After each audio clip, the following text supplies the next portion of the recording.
Cuando hablamos del sistema inmune adaptativo, nos dimos cuenta de que hay un par de actores principales.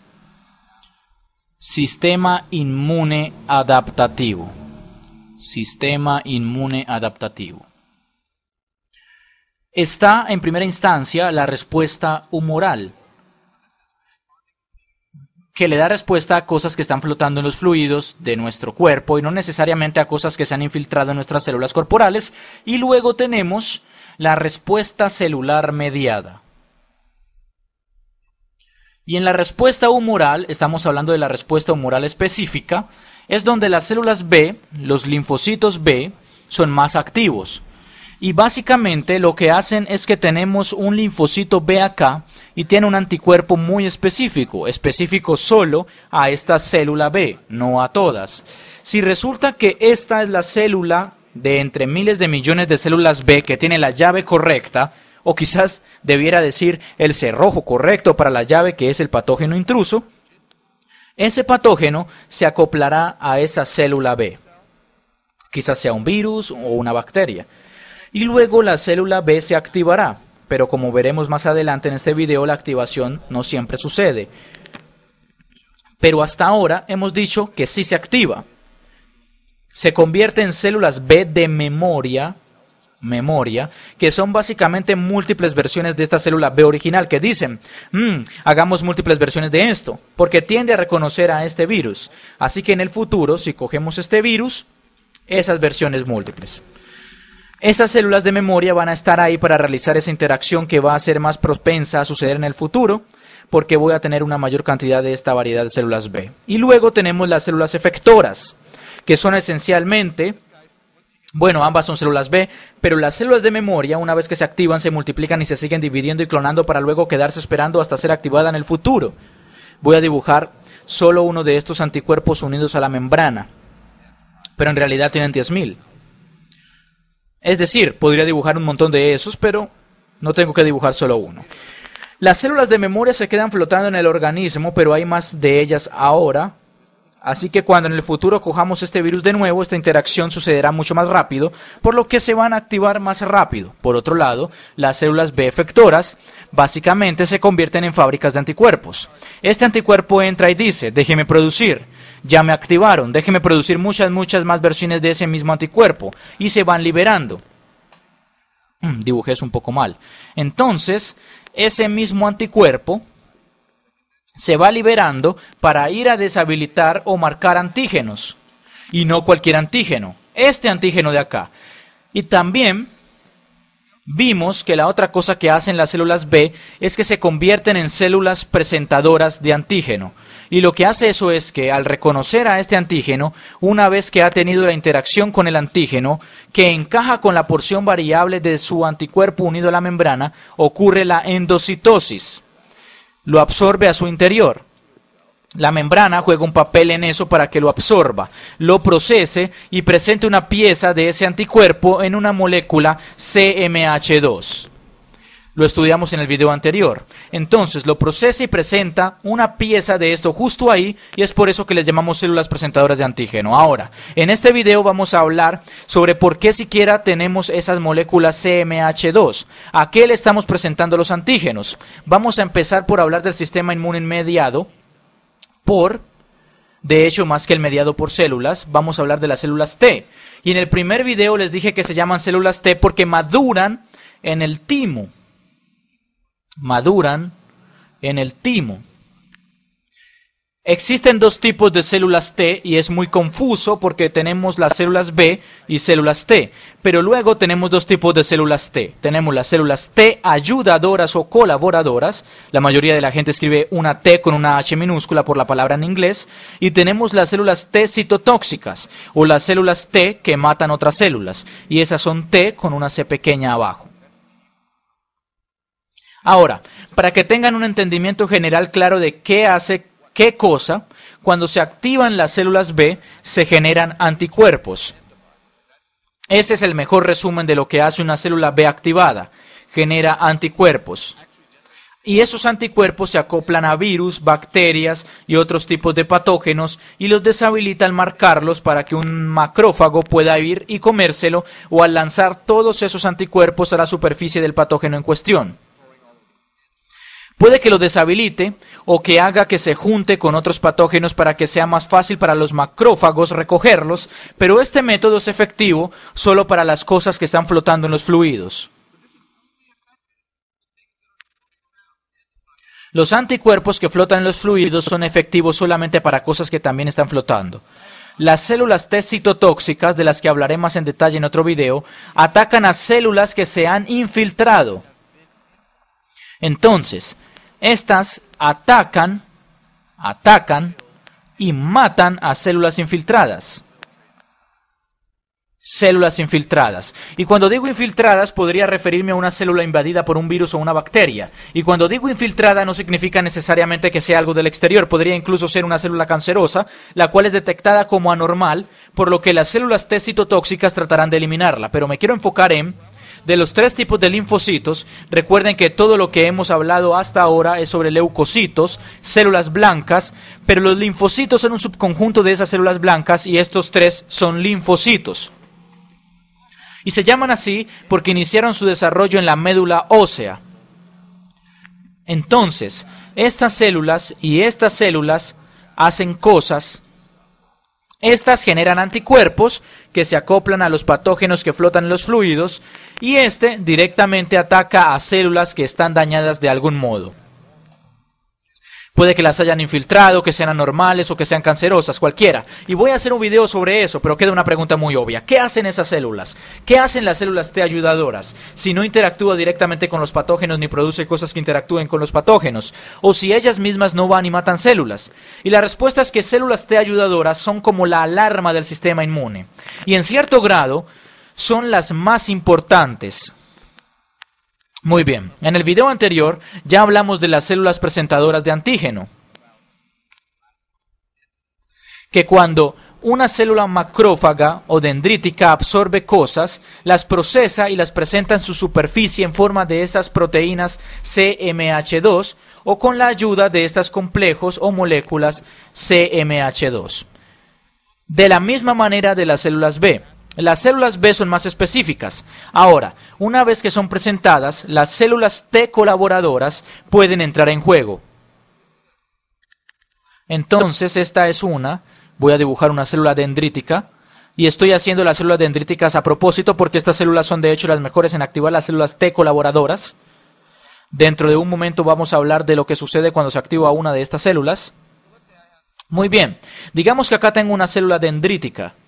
Se llama así porque tiene dendritas. Ahí la tenemos, es un fagocito. Y digamos que ya consumió algún tipo de bacteria o virus. Lo procesó y ahora está presentando las partes de este virus o bacteria en el CMH2. En el CMH2.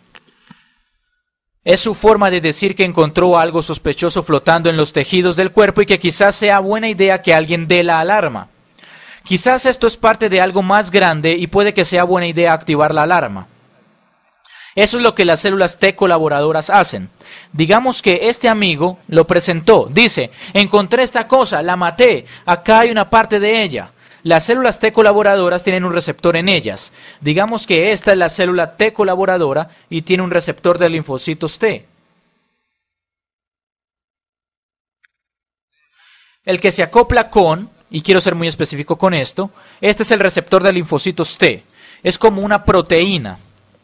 Pero tal como los anticuerpos unidos a la membrana de las células B, de las que cada célula B o casi todas tienen una diferente versión, un cambio variable. Las células T colaboradoras también comparten esta característica. Al igual que las células B, esto tiene variaciones en el lugar de acople. Así que esto de aquí va a ser variable de una célula T colaboradora a otra. Por ejemplo, puede que tenga una acá que también tenga el receptor de linfocitos T. Pero la porción variable de esta es diferente a la de esa otra. por lo que esta célula T colaboradora no se acoplará con esta célula dendrítica o el complejo CMH2 de esta célula dendrítica. Solo esta lo hará. Y el mecanismo de cómo se consigue esa variación es muy similar al mecanismo de cómo obtenemos variación en los anticuerpos y en las células B. Durante el desarrollo de estas células T colaboradoras, en algún momento los genes que codifican esta parte de este receptor se mezclan intencionalmente para que cada célula T tenga una cierta especificidad a diferentes combinaciones de complejos de CMH2 y a cierto polipéptido, a cierta parte, un virus. Por lo que solo esta se va a activar, no esta otra. Es por eso que le llamamos sistema inmune específico. Ahora nos preguntamos qué hacen las células T colaboradoras en este punto. Bueno, en ese punto dice, resulta que soy yo la célula T colaboradora que se puede acoplar a esta cosa, a este antígeno que le presentaron. Luego se activa, y no voy a entrar en detalles de eso ahora, pero en general las células dendríticas son las mejores en activarlas, especialmente una célula naive. En general, cuando hablamos de células B naive o células T colaboradoras naive, nos referimos a células que no son de memoria, no son efectoras y que nunca han sido activadas. En el caso de una célula B, nunca han sido activadas por algo que se acople en el anticuerpo unido a su membrana. Y las células T colaboradoras naive tampoco son efectoras. No son efectoras de memoria ni han tenido algo acoplado a ellas. Por lo que si este amigo es naive y finalmente tiene una reacción con esta célula presentadora de antígeno, ya no será una célula naive.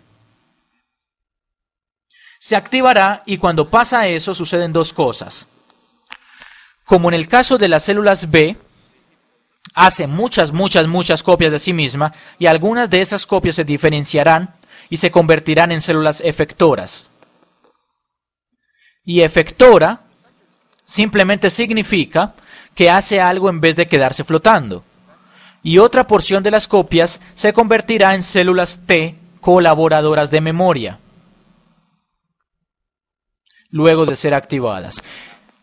Y ahora, las células T colaboradoras de memoria, tal como las células B de memoria, ahora tenemos más copias de esto, así que si en 10 años más pasa algo parecido, esta interacción va a tener más probabilidades de suceder porque estas amigas tienen los mismos receptores que sus padres. Simplemente las células T de memoria e incluso las células B de memoria duran más tiempo. No se eliminan. Duran por años y años, por lo que si en 10 años más pasa algo parecido, vamos a tener más de estas células en nuestro cuerpo para que detecten al virus y den alarma. Estas también van a tener la misma cadena justo ahí. La misma cadena. Perfecto. Entonces tenemos las células de memoria que se van a quedar en mi cuerpo para que este proceso pueda ocurrir en el futuro, pero todavía no respondo la pregunta. ¿Qué hacen las células T efectoras? Lo que hacen esas células es hacer sonar la alarma. Acá tenemos una célula T efectora que ha sido activada. Recuerden que estas son muy particulares, solo esta versión de células T. Pero una vez que se activa, produce muchas copias de sí misma porque dice, estoy respondiendo a un tipo particular de patógeno. Entonces, esta es una célula T colaboradora efectora. Y lo que hacen es empezar a liberar estas moléculas llamadas citocinas. Hay muchos tipos de citocinas y no voy a entrar en detalle ahora, pero lo que hacen es básicamente hacer sonar la alarma, citocinas. Entonces, si hay otras células linfáticas o células inmunológicas activadas, cuando las citocinas entren a esas células, recuerden que las citocinas son solo proteínas, cuando las citocinas entran, o los polipéptidos, cuando entran a esas células, hacen que comiencen a funcionar. Hace que se multipliquen más a menudo o que se vuelvan más activas en su respuesta inmune. Así que lo que hace esto, podemos imaginarnos a estas citocinas como campanas de alarma químicas o campanas de alarma peptídicas que les dicen a los demás que se pongan a trabajar. Ese es su rol Y como pueden ver, es como muy importante que le dirá a las células T citotóxicas que se pongan a trabajar. De esas no hemos hablado todavía. Y les diré a las células B que se sigan multiplicando.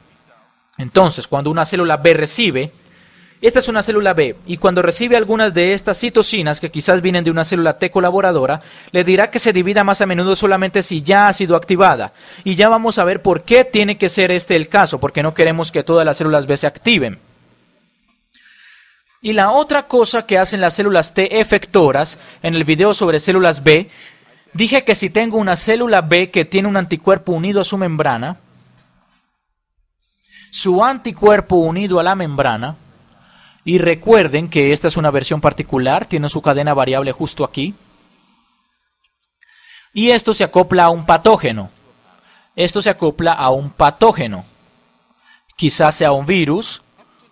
Hasta ahora he dicho que esta célula se activa y una vez que se acopla el patógeno lo va a absorber, lo va a procesar y va a poner parte de ese patógeno en una molécula CMH2. Y dijimos CMH2 y dijimos que luego se activa y produce copias de sí misma que se diferencian en células de memoria y células B efectoras, pero eso no es del todo cierto. Este primer paso sí sucede.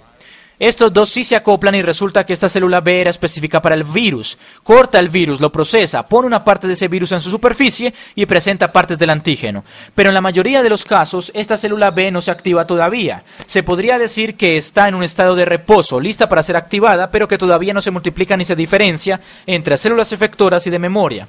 Y para que suceda eso, una célula T colaboradora activada, que también es específica para este virus, así que se pueden imaginar que en algún otro lugar una célula dendrítica se comió a este virus, por lo que este mismo virus, esta misma especie de virus, es devorada por una célula dendrítica. La que se lo come, lo procesa y lo presenta. Es una célula presentadora de antígeno, lo hace de esta forma. Luego esto activará una célula T muy específica, quizás sea esa. Entonces, una célula T muy específica va a venir y interactúa con esta. No cualquier célula T, la que tiene la porción variable correcta. Pensemos un poco en lo que está pasando. La porción variable de esta célula T se conecta a esta parte del virus, además de la molécula CMH2. Pero, en realidad, está reaccionando al mismo virus. Puede que sea una parte diferente. Este pedazo pequeño que fue procesado quizás está en alguna parte dentro del virus, mientras que el epítopo para la célula B puede que esté en algún lugar del exterior del virus, pero ambos son específicos al mismo virus. Entonces, una vez que esta célula se activa y empieza a producir células efectoras y de memoria, se necesitan una de esas células efectoras específicas a este virus para que se acoplen con esta célula. Entonces, este amigo puede venir, moverse por acá y finalmente llegará a este lugar y como pueden ver también es específico al mismo virus. Es decir que este sitio de acople de aquí es igual a este de acá, esta combinación de antígeno más la molécula CMH2. Entonces, cuando se acoplan, y recuerden que este sitio de acople es igual a este y solo se acopla con esta combinación de acá. Esto es lo que activa las células B en la mayoría de los casos. Esto se llama activación dependiente de células T. ¿Qué es lo que sucede normalmente? Algunas veces solo se necesita el primer paso, pero en general se necesita el primer paso y luego que una célula T venga y la active y solo en ese momento se activará la célula B para que se multiplique, divida y se diferencie para producir células efectoras que a su vez crearán un montón de anticuerpos. Y con esto surge otra pregunta. ¿Por qué los sistemas biológicos, por qué tenemos este sistema doble?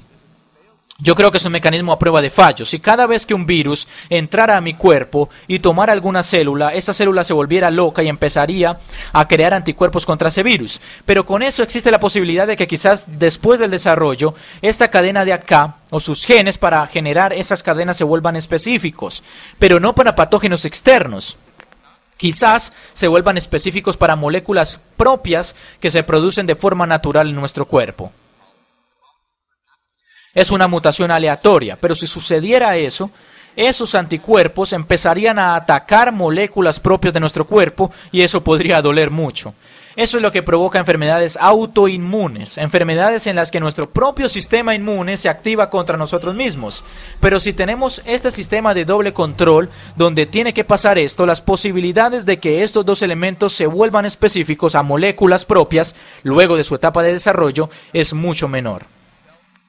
Así que, de cierto modo, impide que estas células se vuelvan locas, incluso si tienen algún tipo de mutación. Muy bien. Espero que eso explique un poco qué hacen las células T. Hablaremos más sobre este tema. Sé que puede parecer demasiado complicado. En el siguiente video estudiaremos las células T citotóxicas.